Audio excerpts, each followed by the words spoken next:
So let's talk about Bristol.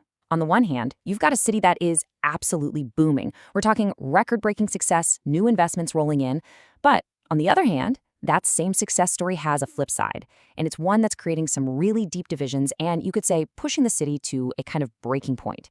We're going to dive right into that paradox. And honestly, nothing screams success quite like this number right here. 10.4 million. That's how many passengers went through Bristol Airport in the last year alone. That's a record. This isn't just, a post-pandemic bounce back. This is a genuine historic milestone. It's a full 7% increase from the year before. The place is just booming. But of course, with that kind of growth, you're gonna get a reaction. As the airport celebrates these huge numbers and makes plans to get even bigger, green counselors have hit back with this really sharp criticism. It perfectly captures the clash at the heart of the city. Is it all about economic growth, or is it about environmental responsibility? To really get what's going on here, we first have to understand the sheer power of Bristol's economic engine. So let's take a closer look at what's really driving the city forward. And it all starts right back at that airport. See, this isn't just about people going on holidays or business trips. The airport itself pumps around £2 billion into the regional economy every single year. That is a massive financial driver for the whole Southwest. And all that money? Well, it means jobs. The airport directly employs almost 4,000 people, which is a lot, but its ripple effect is just huge. It supports about 23,000 jobs all across the Southwest and even into South Wales. I mean, these are really significant numbers that shape thousands and thousands of lives. And this isn't some recent fluke either. If you look back to 2022, Bristol proved just how resilient it is. It was the fastest recovering airport in the entire UK, bouncing back to nearly 90% of its pre-pandemic passenger levels. So, the demand to fly from here, it is deep and it is persistent. And look, this whole success story isn't just happening at the airport. The entire city is thriving. It ranks third in a major index for good growth. It's pulling in international tech companies. Huge housing projects are getting the green light, both for students and for affordable homes. The momentum is it's everywhere. But this is where the story pivots. Because all of that growth, all of that amazing success, well, it comes at a cost. The city is feeling an absolutely immense strain, and you can start to see the cracks forming. The airport itself is the perfect example of this whole problem. While it's breaking all these passenger records, it was also just named the UK's third worst airport for reliability. Passengers there face an average delay of 22 minutes. So the very system that's driving all this growth is actually struggling to keep up with itself. And the people who actually live there, they are really feeling it. This big push for more and more growth is hitting a wall of community opposition.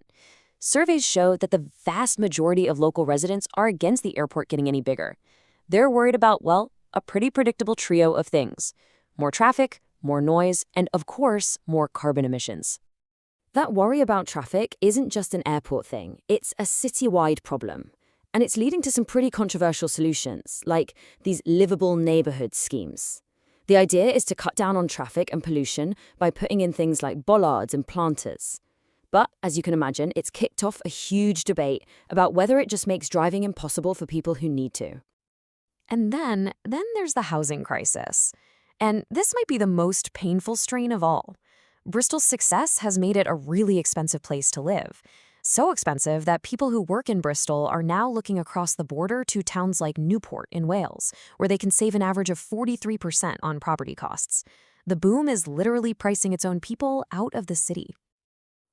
All this reminds you that a city is so much more than just its economy, right? It's this incredibly complex mix of culture, history, and just daily life. So to really understand Bristol, we have to look beyond the spreadsheets and the balance sheets. And hey, let's get some real perspective here. Not long ago, an incredible discovery was made in the region: a 242-million-year-old fossil of the world's oldest lizard. Just think about that for a second. It's a staggering reminder that underneath all the concrete and all the controversy of this very modern city lies this unbelievably deep history. And this, right here, this just perfectly illustrates the complicated reality of modern life in the city. In just 1 week, you've got tragedy and hope with a huge reward for a missing student.